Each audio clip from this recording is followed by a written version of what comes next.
Golden diamonds తరుగు తక్కువ బంగారం ఎక్కువ విజయవాడ బెంగళూరు మరియు వైజాగ్ బ్రాంచ్లలో. డియర్ పేరెంట్స్ అండ్ టీచర్స్, ఇది న్యూస్లా కాదు, ఒక అలారం మెసేజ్ లాగా భావించండి. గత 3 రోజులుగా చూసుకుంటే విజయవాడలో 3 విద్యార్థులు సూసైడ్ అటెంప్ట్ చేశారు. అందులో 2 చనిపోయారు. చాలా బాధాకరమైన విషయం. దీని అంతటికి ప్రధాన కారణం ఒత్తిడి, చదువు. ఈ రెండే ప్రధాన కారణంగా ప్రస్తుతం పోలీసులు ఎంక్వైరీ తెలుస్తుంది. అందులో నీట్కి ఎగ్జామ్కి ప్రిపేర్ అవుతున్న ఒక స్టూడెంట్ 19 ఏళ్ల యువతి, అమ్మాయి ఒత్తిడి తట్టుకోలేక ఆ చదువుని భారంగా భావించి మైండ్కి ఎక్కట్లేదని చెప్పి సూసైడ్ అటెంప్ట్ చేసుకున్నారు, చనిపోయారు. సో నెక్స్ట్ ఒక పాప రవీంద్రభారతి స్కూల్లో ఆ చదువు అంటే ఎగ్జామ్ సరిగా రాయలేకపోయిన బాధతో బిల్డింగ్ పైనుంచి దూకి సూసైడ్ అటెంప్ట్ చేసింది. పరిస్థితి క్రిటికల్గా ఉంది.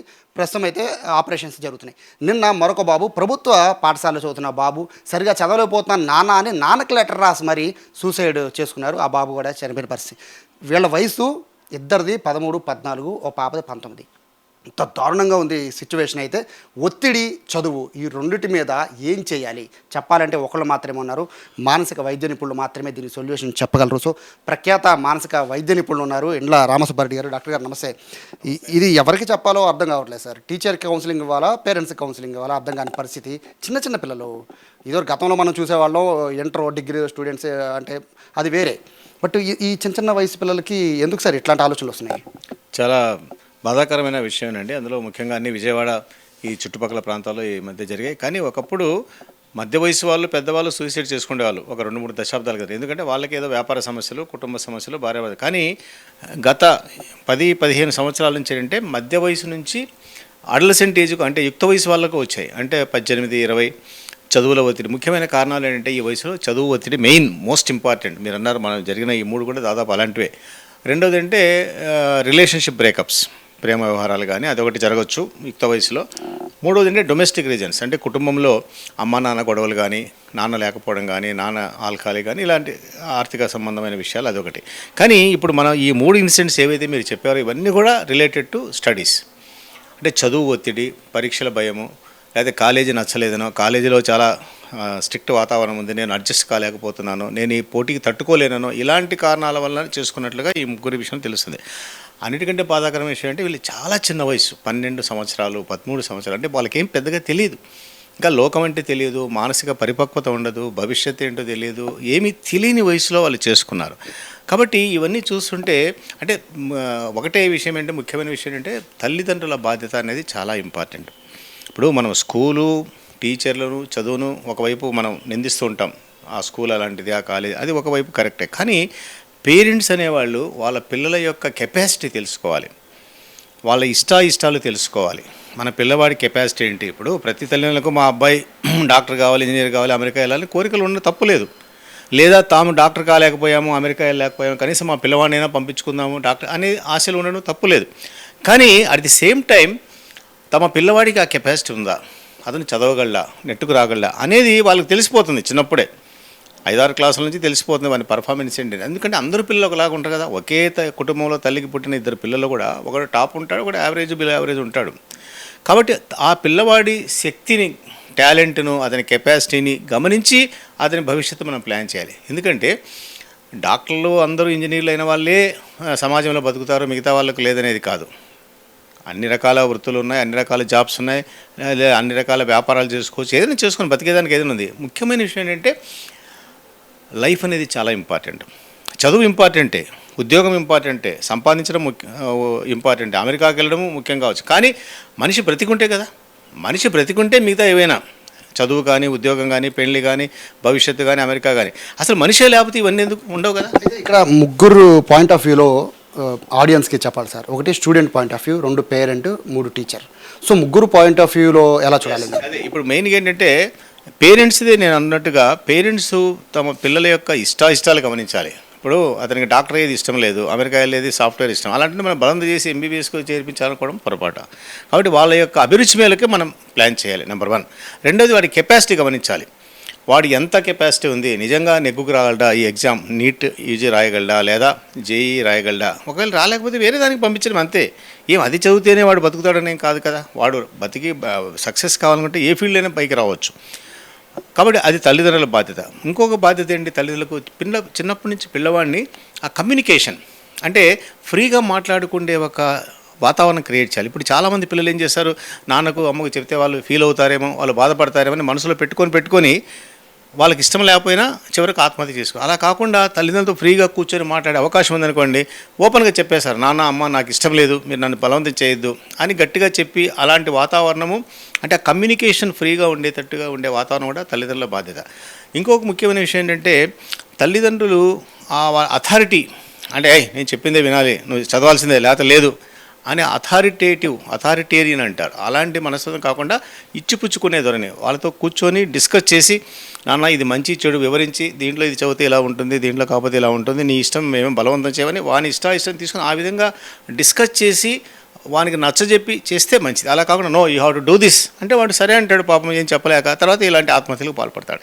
ఇంకోటి ముఖ్యమైన మోస్ట్ ఇంపార్టెంట్ అంటే, పిల్లలు కొంచెం సెన్సిటివ్గా ఉంటారు కొంతమంది, ఇలాంటి వాళ్ళు అంటే సున్నిత మనస్తత్వం, వాళ్ళు చిన్నదానికి కూడా అప్సెట్ అయ్యేలా చేసుకుంటారు. అలాగే ఇంపల్సివిటీ ఉంటుంది, అంటే క్షణికావేశం, మమ్మీ డాడీ ఏదో తిట్టినారని వెంటనే పోయి ఉరేసుకోవడం, దూకడం ఇలాంటి. కాబట్టి ఇలాంటి పిల్లల మనస్తత్వం వాళ్ళకి తెలిసిపోతుంది తల్లిదండ్రులకు, మా పిల్లవాడు సెన్సిటివ్, మా పిల్లవాడుకి కొంచెం కోపం ఆవేశం ఎక్కువ, మూడీగా ఉంటాడని. అలాంటి పిల్లలు ఉంటే తల్లిదండ్రులు చిన్నప్పటి నుంచి వాళ్ళని మౌల్డ్ చేయాలి. ఇలా కాదు నాన్న అలా అని చెప్పేసి మెల్లగా అంటే మనం ఎంతసేపు చదువు ఇంపార్టెన్స్ ఇస్తాం తప్ప వాళ్ళ యొక్క బిహేవియరు, నడవడికను మార్చేదానికి తల్లిదండ్రులు శ్రద్ధ తీసుకోవడం లేదు. ఒకవేళ వాళ్ళ చేతి కాకపోతే మాలాంటి డాక్టర్స్ని కానీ అలాంటి వాళ్ళని సంప్రదించి, మా అబ్బాయి ఇలా ఉన్నాడండి, కొంచెం బిహేవియర్లో తేడాలు ఉన్నాయి, కొంచెం మీరు ఏదైనా చేయండి అంటే కొంత మేము ప్రయత్నం చేసాం. కాబట్టి ఇవన్నీ కూడా. ఇంకోటి స్ట్రెస్, ఏదైనా ఇప్పుడు జీవితం అన్న తర్వాత సమస్యలు రాకుండా ఉండవు, ఇది పోతే రేపు ఇంకోటి ఏదో వస్తుంది, రేపు పెళ్ళైన తర్వాత ఇంకో సమస్య రావచ్చు. కాబట్టి సమస్యలు తప్పవు. కాబట్టి ఈ సమస్యలు ఎలా తట్టుకోవాలి అనే ఒక రకమైన ట్రైనింగ్ వాళ్ళకి ఇవ్వాలి. అది ఎలా వీలవుతుంది అంటే, మనం సృష్టించలేం కదా. ఇప్పుడు తల్లిదండ్రులు సమస్యను సృష్టించి ఆ సమస్యను ఎదుర్కోవాలో చేయడం అనేది ఆర్టిఫిషియల్గా కష్టం, చేయడం చేత కాదు. దానికి ఒక మంచి ప్రాక్టికల్ సూత్రం ఏంటంటే, స్కూల్స్లో గేమ్స్లో స్పోర్ట్స్లో ఎంకరేజ్ చేయాలి. ఎందుకంటే గేమ్స్ స్పోర్ట్స్ రోజు ఒక అరగంట గంట ఆడితే ఒకసారి ఓడిపోతాడు, ఒకసారి గెలుస్తాడు. ఓడిపోయిన ప్రతివాడు గేమ్లో ఆత్మహత్య చేసుకోవాలని అనుకోడు, దే టేక్ ఇట్ లైట్లీ. అది అలవాటు అయిందనుకోండి, ఇవాళ ఫుట్బాల్లో ఓడిపోయాను, రేపు గెలుస్తాను, ఎల్లుండి మళ్ళీ ఓడిపోతాను. సో దట్ మీన్స్ లైఫ్ కూడా అలాగే ఉంటుంది. ప్రతిదీ నేను అనుకున్నట్టు జరగదు, ఈ ఎగ్జామ్లో ఫెయిల్ అయితే నెక్స్ట్ మళ్ళీ రాస్తాను అనే ఈ విధమైన ట్రైనింగ్ కూడా చిన్నప్పటి నుంచే స్కూల్స్లోనూ పేరెంట్స్లోనూ రావాలి. ఇది పేరెంట్స్ చేయాల్సిన విషయం. స్కూల్స్లో వాళ్ళ ప్రెజర్ ఎక్కువ పెట్టడము, చేయడము, ఓవర్ వర్క్ చేయించడము, రిలాక్సేషన్ లేకపోవడము, తర్వాత పిల్లల యొక్క సైకాలజీ గమనించకుండా, వాళ్ళ కెపాసిటీ గమనించకుండా వాళ్ళని రుద్దడం, ఇవన్నీ కూడా టీచర్స్, మేనేజ్మెంట్ గమనించాలి. ఇది వాళ్ళు చేయాల్సిన పని. ఇక్కడ మరొక పాయింట్ సార్, పిల్లల పాయింట్ ఆఫ్ వ్యూ సార్. ఇప్పుడు నేను అడిగేది, చిన్నపిల్లలు బేసిక్గా 19 ఏళ్ళ ఆ అమ్మాయి సూసైడ్ చేసుకుంది, ఊరేసుకుంది కాబట్టి కాస్త నాలెడ్జ్ ఉండొచ్చు. కానీ నిన్న ఆ బాబు కూడా ఊరే వేసుకున్నాడు. అంటే ఈ పిల్లల్లో ఆత్మహత్య చేసుకోవాలనే ఆలోచన రావడం ఎత్తితే ఊరేసుకోవాలి అనే ఆలోచన, ఉరికి ఫ్యాన్ బిగించాలి అంటే వాళ్ళకి భయం కానీ ఇవన్నీ ఉండవా సార్? ఇది మీడియా ప్రభావం అండి, అంటే సోషల్ మీడియా ప్రభావం. ఇప్పుడు మనం చూస్తున్నాం కదా, ఇప్పుడు ఈ వెబ్ సిరీస్లో కానీ లేదా సోషల్ మీడియాలో కానీ యూట్యూబ్లో కూడా మనం తెలుసుకోవచ్చు. ఊరి ఎలా వేసుకోవాలో వాళ్ళు ట్రైనింగ్ ఇస్తారు, లేదా దూకి ఎలా చనిపోవాలో ట్రైనింగ్ ఇస్తారు, ఎక్కడ పొడుచుకొని కత్తితో చేస్తే ఈజీగా చనిపోవచ్చో ఇవన్నీ కూడా యూట్యూబ్లో వస్తున్నాయి. కాబట్టి ఇంతకుముందు లేవు. ఒక 2-3 దశాబ్దాల కిందట మామూలు ఏదో ఉండేది. కానీ ఇప్పుడు ప్రతిదీ కూడా మీరు టీవీలో, సెల్ ఫోన్లో చూసి తెలుసుకోవచ్చు. ఎలా ఆత్మహత్య చేసుకోవాలి, ఎలా దూకాలి, ఎలా చేస్తే చనిపోతారు అనేది ఇవన్నీ కూడా మీడియా కూడా చేస్తూ ఉంది. రెండోది ఏంటంటే, ఈ వార్తలను కూడా టూ మచ్గా అంటే ఫ్రంట్ పేజీలో కలర్ ఫోటో వేసి బాక్స్ పెట్టి వేయడం కూడా అంత మంచిది కాదు. అంటే చనిపోయాడనే వార్త వేయడం ఓకే, కానీ ఆ చనిపోయిన దాన్ని హైలైట్ చేసి మరీ దూకేది ఎలా దూకుతున్నాడని 10 సార్లు పైకి కిందికి చూపించేది అంటే సైకాలజీలో ఎలా ఉంటుందంటే, ఒక ఇన్సిడెంట్ అలా చూసినప్పుడు ఒక అబ్బాయి 10th ఫెయిల్ అయ్యి చేసుకున్నాడు, ఇంకా చాలామంది ఫెయిల్ అవుతారు అదే సంవత్సరం. వాళ్ళలో కొంతమంది ఈ సెన్సిటివ్ మెంటాలిటీ ఉన్నట్టు అది చూసి, ఓహో నేను కూడా ఫెయిల్ అయ్యాను, వాడు చనిపోయాడు కాబట్టి నేను కూడా చనిపోతే బాగుంటుంది అని ఒక సజెషన్, అంటే మనసు పైన ఒక సజెషన్ అనేది పనిచేసి వాడు కూడా అలా చేసానికి అవకాశం ఉంది. కాబట్టి ఇలాంటి మనం ఎక్కువగా అంటే ఆ యాక్షన్స్ను అంత హైలైట్ చేసి వార్త వరకు ఓకే, కానీ దాన్ని ఎక్కువ డిస్క్రైబ్ చేసి కలర్ఫుల్గా చూపించడం అంత మంచిది కాదు. కాబట్టి ఈ పిల్లలు కూడా ఇంత చిన్న వయసులో, నిజంగా ఇంత చిన్న వయసులో ఆత్మహత్యలు అనేది ఒకప్పుడు చాలా అరుదు, ఇప్పుడు వస్తున్నాయి. ఎందుకు? చుట్టూ వాతావరణం అలా ఉంది, రోజు పేపర్లో, టీవీలో చూస్తున్నాము, వింటున్నాము, ఒకరిని చూసి ఒకరు ఆ విధంగా చేసుకోవడం జరుగుతుంది. దానికి తోడు ఎలా చేసుకోవాలని మీరు అన్నారు. నిజంగా తాడు ఎలా బిగించుకోవాలి, ఎలా ఎంత హైట్లో ఉండాలి, ఇవన్నీ కూడా they are available in the cell ఫోన్లో చూస్తే తెలిసిపోతుంది. కాబట్టి ఈ మీడియా సెల్ ఫోన్ల ప్రభావం కూడా దీనికి తోడైంది. దానివల్ల పిల్లలు కూడా ఈజీగా చేసుకోగలుగుతున్నారు. సో ఫైనల్గా చెప్పండి సార్, అంటే ఇటువంటివి ఆపడం అనేది జరుగుతుంది అని అనుకుంటున్నారు? ఎందుకంటే ఈ పిల్లల్లో నుంచి ఇటువంటి సూసైడ్ టెండెన్సీ ఇవన్నీ కూడా ఆపే అవకాశం ఉంటుందంటున్నారు. చూడండి, సమాజంలో చాలా ఆత్మహత్యలు జరుగుతుంటాయి ప్రతిరోజు. విజయవాడలో జరుగుతాయి, ఆంధ్రప్రదేశ్లో జరుగుతాయి, ఇండియాలో జరుగుతాయి, ప్రపంచంలో జరుగుతూ ఉంటాయి. 100% అన్ని ఆత్మహత్యలను ఆపడం ఇంపాసిబుల్. ఎవరి చేత కాదు, గవర్నమెంట్ చేత కాదు, డాక్టర్ల చేత కాదు, ఫ్యామిలీ చేత కాదు. కానీ అలా అని చెప్పేసి ఊరుకోకూడదు. చాలా వరకు ఆత్మహత్యలు మనం నివారించవచ్చు. ఎలా? ఈ విధమైన ఎడ్యుకేషన్ ద్వారా, అవేర్నెస్ క్రియేట్ చేయడం ద్వారా, తల్లిదండ్రులకు సూచనలు, స్కూల్ మేనేజ్మెంట్కు, టీచర్స్కు, అలాగే పిల్లలకు స్కూల్స్లో కొంచెం పర్సనాలిటీ డెవలప్మెంట్ క్లాసులు, వాళ్ళని ఎలా స్ట్రెస్ ఎదుర్కోవాలి, ఇవన్నీ చేయడం వల్ల చాలా వరకు తగ్గిపోతాయి.